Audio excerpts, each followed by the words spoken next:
24절, 25절,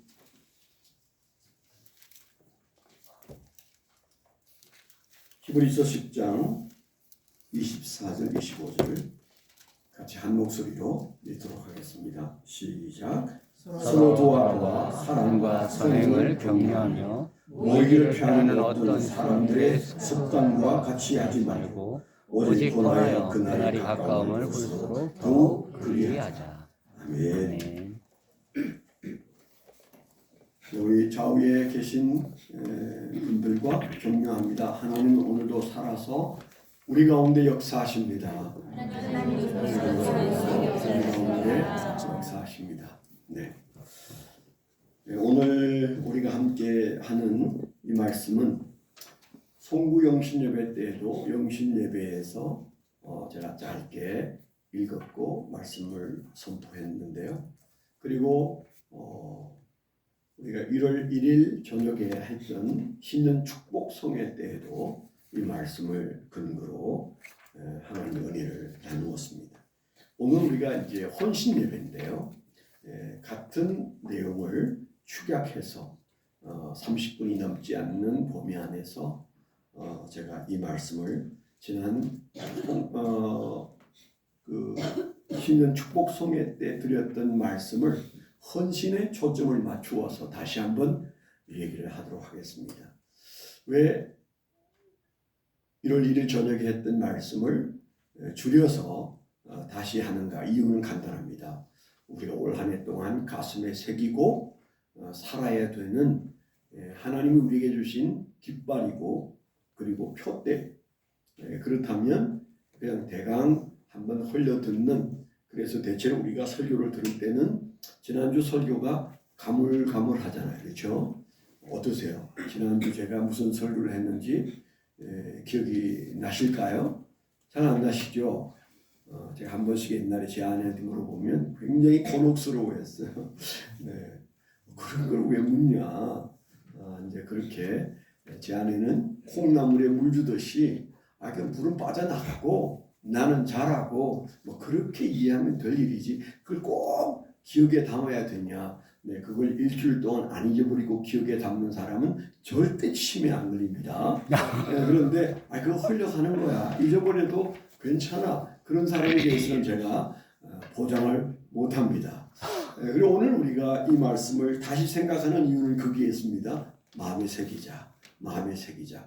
우리 옆에 계신 분에게 한번 강조하세요. 마음에 새깁시다. 마음에 새깁시다. 네, 한 번 더 마음에 새깁시다. 마음에 새깁시다. 네, 뒤돌아보고도 마음에 새깁시다. 마음에 새깁시다. 네,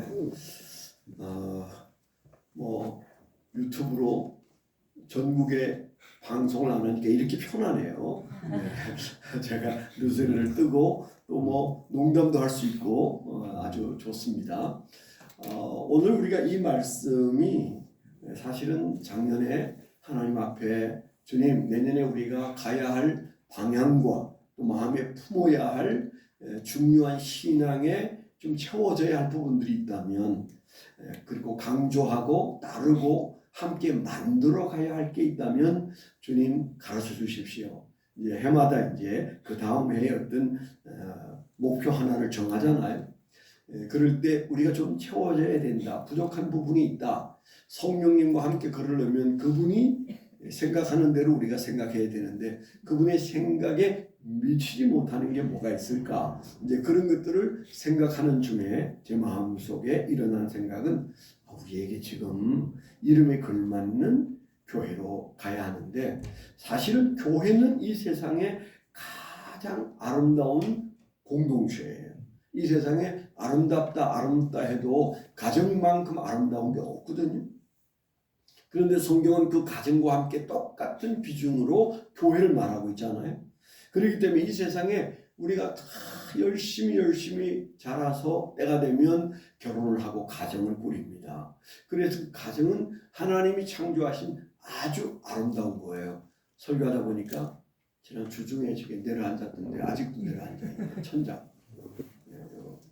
예배 마친 다음에 꼭 나사를 조여주세요. 네, 아니 요 앞에. 네. 바로 떨어지면 새신랑이 다칠 수 있습니다. 네. 내가 주중에 잊어버렸어요. 저걸 보고 저 고쳐야 된다 그랬는데 지금 보니까 위험스럽게 입을 딱 벌리고 있네요. 약간 빗게 앉아도 괜찮은데 바로 그 위에 있는 것 같은데 아닙니까? 맞죠? 좀 떨어져 있어요. 예. 네, 여기서 봐서 그러네. 오케이. 자, 그래서 우리 마음속에 꼭 품어야 될 게 교회인데 교회는 아름답거든요. 제가 어렸을 때부터 교회는 아름다워야 되는데 내가 꿈꾸는 교회와 현실 교회가 너무 다르다. 그것 때문에 어렸을 때부터 정말 많이 고민했어요. 교회를 떠나보려고도 했어요. 근데 어느 날 교회 그만 가야겠다. 그래서 우리 아버지한테 얻어맞았어요. 우리 아버지도 교회를 안 다니고 있었거든요. 1년에 딱 2-3번 가시는데 우리 어머님이 고자질 해가지고 우리 아버지가 불러가지고 야단을 쳤어요. 저는 매를 거의 안 맞아봤는데 우리 아버지한테 해초리를 맞았어요. 그때 우리 아버지 얘기는 왜 그 좋은 교회를 안 가냐 속으로 치는 안 가면서 어린 마음에 초등학교 5학년 때니까 용서하세요. 치는 안 가면서 뭐 이런 마음이 들었어요. 그래서 얻어맞을까봐 다시 그 다음 주에 한 주 제끼고 그 다음 주에 나가서 지금까지 줄곧 뭐 아프지 않고 큰일이 없는 한 주일날 교회를 나가고 있는데 그런데 교회를 나가면서도 어린 시절 청년기까지 제게 있는 퀘션 마크는 왜 성경에 보면 또 목사님들의 설교를 들으면 교회는 가장 아름다운 가정과 함께 두 개의 아름다운 공동체라고 그랬는데 그런데 우리 가정도 별로 안 아름답고 우리 교회는 더 안 아름답고 이게 뭐지? 이런 집에서는 우리 아버지가 그냥 멋대로 해요. 그러니까 어린 저도 저거 아닌데 가장이 저러면 안 되지. 이제 이런 마음을 늘 가지고 불만스러웠고 교회 오면 교회가 불만스러워요. 어른들이 예수 믿는 모습이 도무지 아닌 거예요. 들어 제가 있던 교회는 아주 자주 싸웠어. 그냥 싸우는 게 아니고 서울 사람은 조금 그래도 점잖게 싸워요.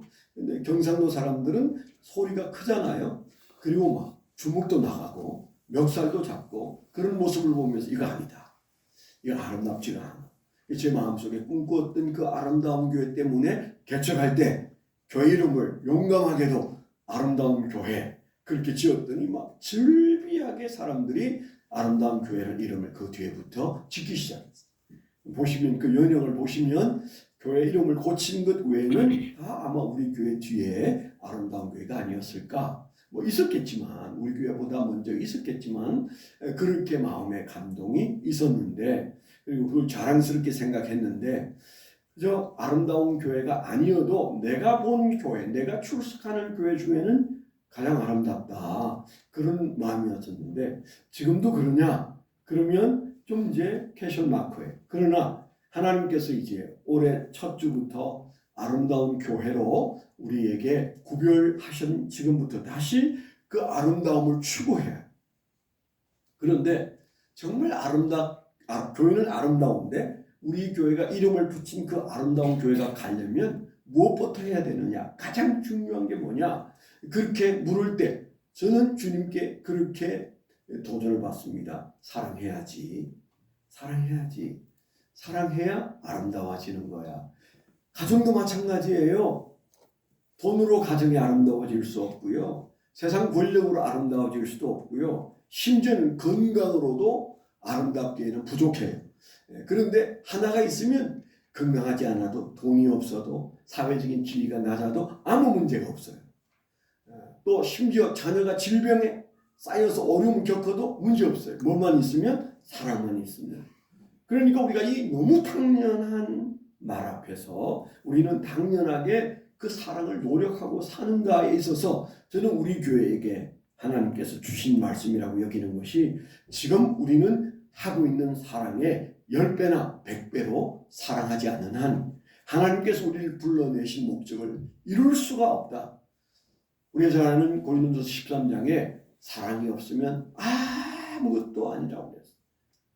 너무 두려운 말씀이잖아요. 사랑이 없으면 아무것도 아니다. 우리가 아무것도 아닌 짓을 해야 되겠습니까? 그냥 간둬야 돼요. 너무도 충격적인 얘기지 않습니까? 사랑이 없으면 당연도 믿음도 우리가 내 몸을 불사르게 내어주는 어떤 그런 헌신도 아무것도 아니라고 했어요. 그런데 오늘날 한국 교회를 돌아보십시오. 아무것도 아닌 짓을 얼마나 많이 하고 있느냐. 아니 저는 90%의 교회는 아무것도 아닌 짓을 하고 있고 우리 스스로도 정말 아무것도 아닌 것에 너무 많은 시간과 열정을 보낸 거 아니야. 그런 마음을 저는 듭니다. 정말 이것 말고는 다른 건 다 후순위인데 이것부터 해야 되는데 이것만 되면 율법을 완성하는 완성의 사랑이라고 예수님 말씀하셨잖아요. 우리 언제 율법을 다 지켜서 완성시키겠어요? 그런데 사랑하면 하나님이 다 지킨 걸로 쳐주겠다. 그렇게 말씀하시잖아요. 헌신된 여러분, 우리가 정말 주님 앞에 헌신할 때 뭘 해야 하나? 일을 얼마나 잘해야 되나? 시간을 얼마나 내야 되나? 헌금을 얼마나 드려야 되나? 여러분 그거 중요하지 않다는 말은 아니지만 그것부터 생각하면 우리가 그저 한 두어 달 하고는 그냥 주저앉을 겁니다. 그래서 오늘 우리에게 주신 말씀이 사랑으로 아름다움을 좀 증명해봐. 그게 너희 교회가 할 일이고 그리고 오늘은 뭐라고요? 사랑으로 아름다움을 증명하는 헌신자가 되어보라. 그렇게 오늘 우리에게 이 말씀을 주셨다. 사랑으로 아름다움을 증명하는 헌신자. 다 같이 시작. 사랑으로 아름다움을 증명하는 헌신자. 아멘. 아멘. 네. 제목만으로 은혜가 되죠? 네, 표정이 있어야 됩니다. 없으면 그냥 11시까지 할 수도 있어요. 네. 제가 지금 목표는 10시 10분까지 다 마친다. 그래서 첫 테이프를 잘 꺼내야 된다. 그러면 10시 10분까지 가는데 문제는 딱 한 사람밖에 없다. 여기 서서 떠드는 제가 주책 부리면 10시 10분을 넘긴다. 그러면 1년 내내 넘어갈 수 있다. 내가 어떻게 시다도 10시 10분 안에는 마쳐야 되겠다. 이런 마음을 가지고 있는데 반응을 안 보이면 그 다음에 뭐예요? 평생 목회한 사람이 가지고 있는 고질적인 것이 있어요. 못 알아듣네. 그러면 내가 설명을 다시 좀 해야 되나 봐. 이제 지금 하고 있는 얘기처럼 이제 그렇게 들어가면 끝도 없어요. 네, 이리 갔다 저리 갔다. 그래서 설교를 일부 예배 설교를 60분 하는 것 원치 않으시죠? 제가 지난 1월 1일 저녁에 못 오신 분도 계실 텐데 그날 오신 분 손 들어보세요. 1월 1일 저녁 집회에 오신 분. 네. 손 내리세요. 3분의 2는 오셨네요. 그때 제가 67분 했더라고요. 네. 오래 하려고 마음을 먹었었는데 체력이 딸려가지고 그냥 67분 했어요. 그런데 그때 못한 얘기도 많이 있는데 잘못 가면 그때 못한 얘기까지 하면 아마 90분 할 거예요. 오늘 저는 어떻게 한다? 30분 안에 테이블 한번 끊어봐야지. 그런 마음을 가지고 있기 때문에 똑같은 설교를 다시 하지만 그 설교가 여러분 마음에 박히고 있구나. 그러면 내가 개요만 다시 한번 훑어도 은혜가 되겠구나. 이런 마음이 들면 저는 그렇게 할 생각입니다. 제가 지난번에 말씀을 하는 중에 히브리서 10장 24절 25절 이전에 19절부터 읽었는데 그 히브리서 전체가 제게 도전하는 히브리서의 도전은 제가 묵상하는 중에 도전은 네 가지였어요. 첫째는 흘려 떠내려가는 신자가 있다. 그런 말씀을 하고 계시고 두 번째는 주저앉는 가라앉는 신자가 있다. 세 번째는 굳게 마치 뿌리를 박듯이 닷을 내리는 신자가 있다. 네 번째는 그 정도가 아니고 앞으로 달려가는 신자가 있다. 그렇게 성경에서 말하는데 그 말씀을 묵상하다가 이 얘기는 히브리서 기자가 그렇게 생각했는지는 몰라도 제가 받는 감동은요. 이거는 배를 얘기하고 있는데 아마 전 세계 2000년 역사에 이렇게 말하는 사람은 처음일 거라는 생각이 듭니다. 이건 배다. 히브리서 기자가 지금 배를 연상하고 있다. 그래서 떠내려가는 배, 주저앉은 배, 가라앉은 배, 그 다음에 닻을 내린 배, 그 다음에 돛을 올린 배. 그러면 딱 상상이 되지 않겠어요? 1년 내내 여러분들이 기억하는데 좋을 겁니다. 히브리서는 네 가지를 말하고 있다. 배를 들어서 말하고 있다. 이렇게 이해를 하는데 어떤 배냐? 떠내려가는 배. 한번 따라하시죠. 떠내려가는 배. 저 멋있는 그림이 있어요. 김성민 목사님한테 좀 찾아달라 했더니 떠내려가는 배가 나와요. 떠내려가다가 여기는 어디 처박히고 있네. 네. 떠내려가는 배. 네. 흘러 떠내려가는 배. 성경에 나오죠. 흘러 떠내려가는 배와 같은 신앙인이 있다. 네 부류의 신앙인이 있는데 첫째는 흘러 떠내려가는 신앙인이 있는데 히브리서 2장 1절에 보니까 그러므로 우리는 들은 것에 더욱 유념함으로 우리가 흘러 떠내려가지 않도록 함이 마땅하니라 그랬어요. 흘러 떠내려가지 않도록 함이 마땅하니라. 그게 어디 있다고요? 히브리서 2장 1절에 있습니다.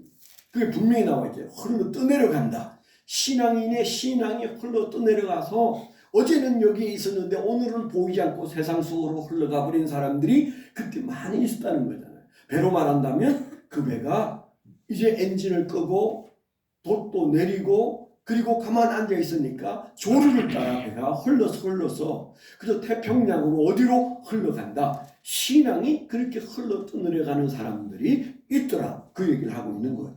두 번째 배에 비유한 신앙 형태가 있는데 두 번째는 침륜에 빠진 배. 다른 말로 한다면 가라앉은 배, 침륜. 그건 바퀴가 진흙탕에 빠져있다는 의미도 되고 물에 가라앉았다, 침몰했다 그런 의미도. 지금 보세요. 저 배 꼭 영상을 마음속에 심어버리세요. 그래서 신앙을 하다가 어느 날 그 배는 물 위에서 평생을 사는데 그 성도는 평생을 세상에 살아요. 우리가 주님 곁에 갈 때까지 우리는 세상과 함께 살 수밖에 없어요. 우리는 수동원에서 사는 거 아니에요. 일주일 잠시 여기 와서 함께 교제하고는 또 세상 속으로 갈 거예요. 그래서 축도를 받잖아요. 그런데 그 세상이 바다와 같아요. 바다에 떠 있는 배와 같은 구조선인데 그런데 그 구조선에 있는 우리가 어느 날 그 배 안에 물이 솔솔 들어온다. 세상이 그 배 안으로 들어오고 세상이 교회 안으로 들어오고 세상이 우리 가정으로 들어오고 세상이 우리 심령 안에 흘러 들어와서 세상 것들을 점점 좋아하면 우리도 모르는 사이에 우리의 신앙의 배가 가라앉아 버려요. 그래서 침륜에 빠진다 그런 말씀을 하셨잖아요. 39절에 보면 그런 말씀. 우리는 뒤로 물러가 침륜에 빠질 자가 아니요 가라앉으면 안 되는 사람들이다. 저 배가 가라앉으면 큰일 난다. 그런데 아주 많은 사람들이 흘러 떠내려가거나 아니면 가라앉아 버린다. 올 한 해 동안 우리 신앙이 가라앉지 않도록 우리 정신을 바짝 차리게 되기를 축원합니다. 세 번째는 긍정적인 표현이 있어요. 세 번째는 히브리서에서 닻을 내린 교회, 닻을 내린 신앙 형태, 닻을 내린 신자 그런 게 있다. 우리가 읽은 말씀의 10장 23절에 보면 읽은 말씀 바로 전인데 또 약속하시는 이는 믿으시니 우리가 믿는 도리의 소망을 움직이지 말고 굳게 잡고 자 파도가 치는 바다에서 배가 굳게 서 있으려면 어떻게 돼야 돼요? 그 배는요 큰 쇠뭉치로 된 닻이 던져지면 태풍이 와도 그 배는 떠내려가지도 않고 침몰하지도 않고 그 자리에 있습니다. 그 얘기를 히브리서 6장 19절에 이렇게 표현하고 있어요. 우리가 이 소망을 가지고 있는 것은 영혼의 닷 같아서 아멘. 영혼의 닷 같아서 튼튼하고 견고하여 휘장 안에 들어가나니 신앙을 뭘로 말하나? 닷으로 표현하고 있어요. 아까 흘러떠내려간다, 가라앉는다. 세 번째는 아니 흘러떠내려가지 않는 신앙은 어떤 신앙이냐? 영혼의 닻을 바다에 던져서 그 배를 고정하는데 그 영혼의 닻이 뭐예요? 소망. 무슨 소망? 예수 그리스도를 향한 소망이 있으면 흘러떠내려가지도 않고 가라앉지도 않는다. 그 얘기를 하는 거예요. 그래서 예수 그리스도를 바라보자 그렇게 말하고 있는 이유가 영혼의 닻이. 배는요 두 가지가 있는데 그 중에 하나가 닻이 있습니다. 그 무거운 것을 왜 싣고 다녀요? 배가 여기저기 막 돌아다니는데 어디를 가든 모든 배는 그 배 안에 큰 육중한 쇠뭉치가 하나 있는데 이렇게 갈고리처럼 된 그런 닻을 다 가지고 있어요. 그 이유는 그 배가 그 자리에 그대로 있기 위해서는 닻을 내려야 해요. 그래서 신앙도 닻이 있는 신앙. 견고하여 무슨 말을 들어도 무슨 시험이 있어도 우리가 신앙생활 하면 시험 들 일이 많아요. 이 작은 교회 안에서도 그저 말 한마디에 그냥 몸살을 하고 시험에 들고 힘들어하는 분들을 보면서 너무너무 가슴 아픈데 목회가 지치는 이유 중에 하나가 시험 드는 사람들 때문에 지쳐요. 시험 들지 마세요. 옆에 있는 사람에게 올해는 시험 들지 마세요. 한마디 하세요. 네, 제가 신학교에서 배울 때 그 실천 신학 교수가 그랬어요. 교회 안에 보따리 쌓아놓고 예수 믿을 사람이 한 사람이 있다. 그런데 한국 교회는 다수의 사람들이 한 사람이 아니고 다수의 사람들은 보따리를 쌓아놓고 예수를 믿고 그 보따리를 쌓아놓고 예수를 믿을 그 한 사람은 보따리를 풀고 예수를 믿는다. 이게 망한 거다. 그렇게 얘기해요. 무슨 얘기가 그랬는데 목사는 목자이기 때문에 하나님이 오라면 오고 가라면 가고 항상 그 교회 북박이가 아니고 보따리 싹 쌓아놓고 하나님 뜻대로 합니다. 오늘까지 했는데 하나님 내일 가라고 하면 그냥 빠이빠이 하고 가는 게 목사다. 보따리는 한 사람만 쌓아놓고 목회를 하는 거다. 그런데 한국 교회가 망조가 되니까 어떤 일이 벌어졌느냐. 목사는 난 죽을 때까지 여기 할 거야. 나는 죽을 때까지 여기 있을 거야. 난 못 쫓아내. 이렇게 목사가 보따리를 풀어버리는 사이에 99%의 교인들은 보따리를 쌓아. 내가 이 교회만 있나 봐. 마음에 안 들면 난 이 교회 떠날 거야. 누구 나한테 시험 주면 나 갈 거야. 그래서 교회를 떠나는 교인들이 생기는데 마음의 보따리는 전부 다 쌓아놓고 있어. 여기 있는 여러분이 다 쌓아놓고 있어. 저 혼자 보따리 풀어놓고 있으면 그 교회는 망하는 교회입니다. 아멘? 보따리를 푸세요. 보따리 없어요. 여러분들은 뿌리를 내린 유실수에 열매를 맺어야 돼. 혼신자는 그걸 기억해야 돼. 보따리는 누가 쌓아놓고 예수를 믿는 저 김성진, 오형님 이런 닉네임들만 보따리를 쌓아놓고 예수를 믿어야 돼. 여차직하면 아니 시험 들어서 가는 게 아니고 하나님이 이제 그만해. 그러면 예 하나님. 그렇게 승복하는 사람이 딱 한 부류가 있다는 것을 여러분 꼭 기억하시기를 축원합니다.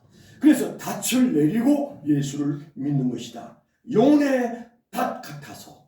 그 다음에 네 번째가 뭘까요? 돛을 올린 신자. 네 번째 형태의 신앙이 있는데 돛을 올린 신앙. 오, 멋있는 사진을 골라줬어요. 보니까 어때요? 돛을 왕창 올려가지고 저 배가 쏜살같이 달리는 모습이 보이죠? 파도를 거슬려서 새로운 세계로 나가고 있습니다. 히브리서 10장 20절에 보면 그 길은 우리를 위하여 휘장 가운데로 열어놓으신 새로운 살 길이요 휘장은 곧 그의 육체니라. 엄청난 말씀이 나왔어요. 같이 한번 읽겠습니다. 시작.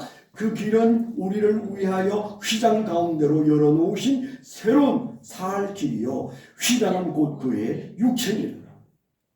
뭐가 새로우냐? 2025년이 와서 새로워요? 안 새로워요. 그대로예요. 모든 게 그대로예요. 오늘 아침에 눈이 좀 왔을 뿐이지 모든 게 그대로예요. 새로워지려면 내 마음이 새로워져요. 아멘? 내가 새로워지면 세상이 그냥 그대로 있어도 이 세상은 새로워지는 겁니다. 세상을 새롭게 바꾸려고 하지 말고 내 마음을 새롭게 해야 돼요. 그런데 내 마음을 어떻게 우리가 무슨 재주로 새롭게 해요? 못해요. 내 마음을 새롭게 하는 방법은 딱 하나예요.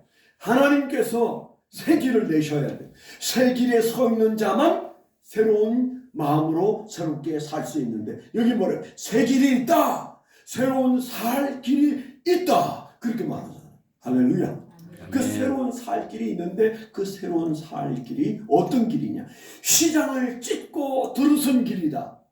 휘장이 뭐라고 그랬어요? 예수 그리스도의 육체를 찢고 주님께서 십자가에 죽으시는 날 성전의 휘장이 확 찢어졌다는 얘기가 마태, 마가, 누가 복음에 다 나와 있는데 그 휘장이 뭐냐? 여기 나오는 휘장이 예수 그리스도가 너희를 위해서 죽음으로 너희에게 새 길을 내기 위해서 죽으셨다. 2025년을 새롭게 만드실 분은 예수 한 분뿐이에요. 그분이 새 길을 내셨어요. 무엇으로? 온 몸을 찢었어. 할렐루야.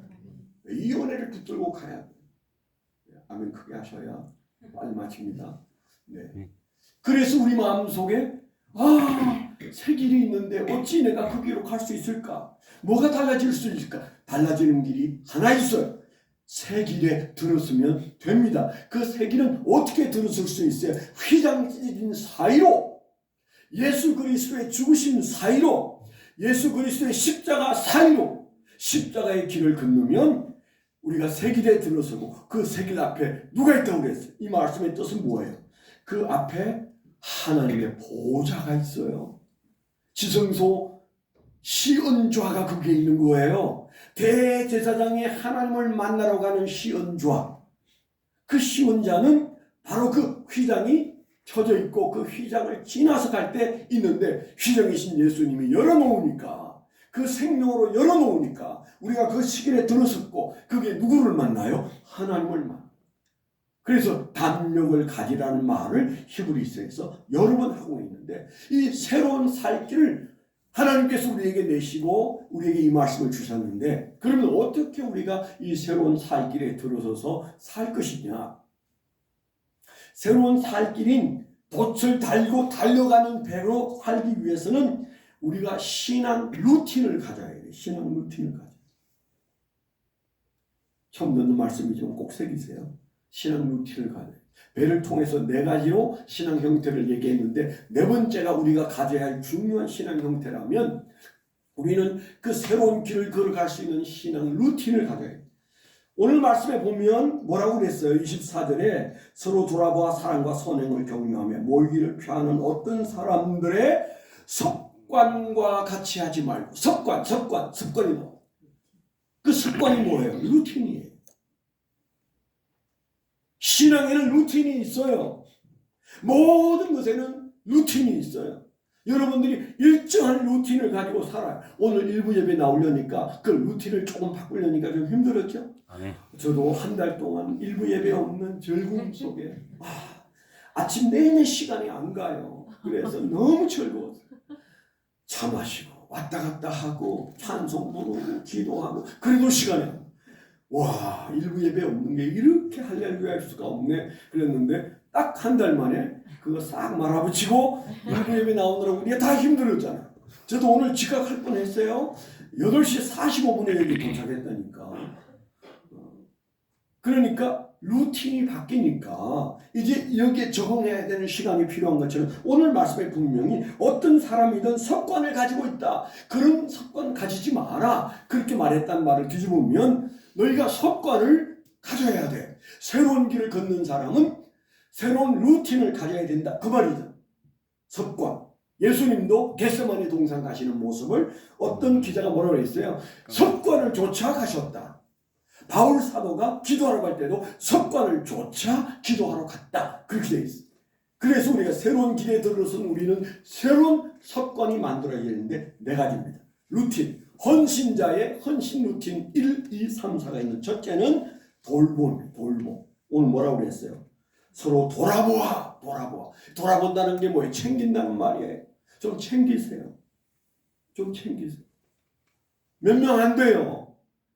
그죠? 150명 이름 외우면 끝납니다. 이름도 못 외우는 사람이 계세요? 150명 이름을 못 외우시는 분이 있으면 회개하셔야 돼. 2년 동안 있으면서 우리가 이름도 못 외운다. 저분 이름이 뭐였더라? 그러면 큰일 나는 거예요. 그 안 챙긴다는 말이잖아요. 그분을 위해서 기도 안 한다는 얘기잖아요. 한 번도 기도한 적이 없는 사람이 교회 안에 150명 중에 있다면, 그러니까 한 200명 중에 있다면 이거 회개할 일입니다. 챙기라고 그랬잖아요. 돌아보라. 그 챙긴다는 말과 함께 돌아본다는 말은 공감하라는 거예요. 공감하라. 그냥 아무리 그 사람 이름이 뭐지 그게 아니고 공감하라는 겁니다. 그 사람의 마음과 내 마음이 하나예요. 같은 공간에 있는 예수 공동체는 여당 야당 없어요. 다른 생각 가지면 안 돼요. 그건 공산주의자보다 더 나쁜 거예요. 예수 믿으면서 생각이 다르다. 한 교회 교인의 생각이 다르다. 그거 고쳐야. 안 고쳐져요? 금식 3일만 하면 고쳐져. 어렵지 않아. 그래서 김종훈 목사하고 생각이 다릅니까? 여러분 금식하셔서 생각을 바꾸셔야 해요. 그래도 생각이 안 바뀝니까? 저를 찾아와서 상담하셔. 상담해도 안 다십니까? 그때는 떠나셔라. 그 길이 있을 수가 없어요. 우리는 하나여야지 이질적인 사람이 그 안에 있으면 그 공동체는 망합니다. 그래서 숫자가 아무것도 못해요. 숫자는 마음이 하나예요. 같은 마음을 품으라. 아멘. 아멘. 예수 마음을 품어야지. 아니 김육근 목사가 보니까 예수 마음이 아니야. 떠나야. 저를 고치기 위해서 금식하고 안 고쳐지면 떠나셔. 김육근 목사가 예수의 마음을 쫓고 있는데 내 마음에 안 들어. 아, 내가 예수의 마음과 다른 마음을 가지고 있구나. 공유해야 돼. 그 공감해야 돼. 챙겨야 돼. 아멘. 아멘. 조금 제가 좀 강조하느라고 좀 세게 말했지만 이게 제 신앙입니다. 하고 많은 교회 중에 저보다 설교 잘하는 사람이 대부분 저보다 설교를 잘하잖아요. 그런데 제 설교를 앉아서 들으면 뜻이 안 맞으면 병들어. 그렇게 예수 믿을 이유가 뭐 있어. 가야 돼. 근데 가기 전에 해볼 게 있어요. 뭐요? 금식해야 돼. 금식해야 돼. 그래서 저 양반이 하나님의 뜻에 안 맞는 사람이면 뒤도 돌아보지 마세요. 저를 쫓아내거나 쫓아내는 것이 별로 안 걸리네. 한 2달이면 제가 이제 여러분 앞에서 안 보일 겁니다만은 만약 그렇게 안 된다면 여러분들이 안 보이는 곳으로 가셔야 되고 만약 그게 아니라면 여러분 저 목사님이 예수의 마음을 가지고 있는 것 같은데 그러면 바로 회개해야죠.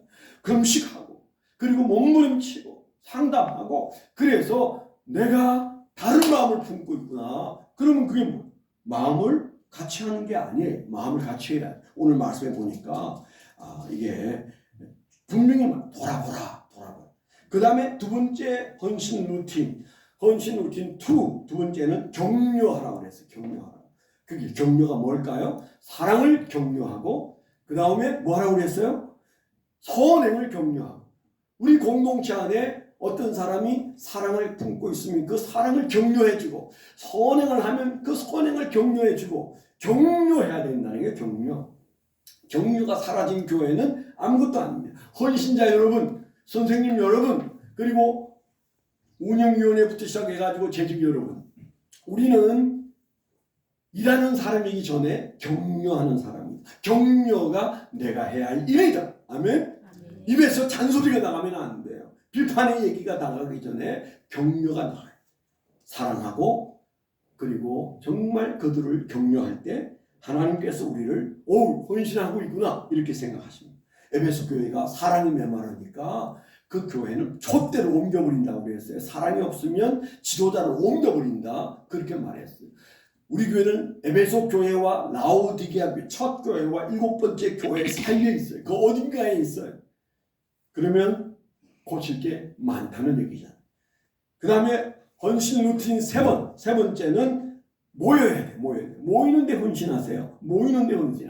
첫 번째는 뭐예요? 공감하는데 헌신하고 두 번째는 격려하는데 헌신하고 세 번째는 열심히 모이는 것도 헌신이다. 모여야 역사가 일어나요. 그래서 모여야 마음도 하나가 되고 모여야 사랑할 수 있고 모여야 격려할 수 있어요. 아멘?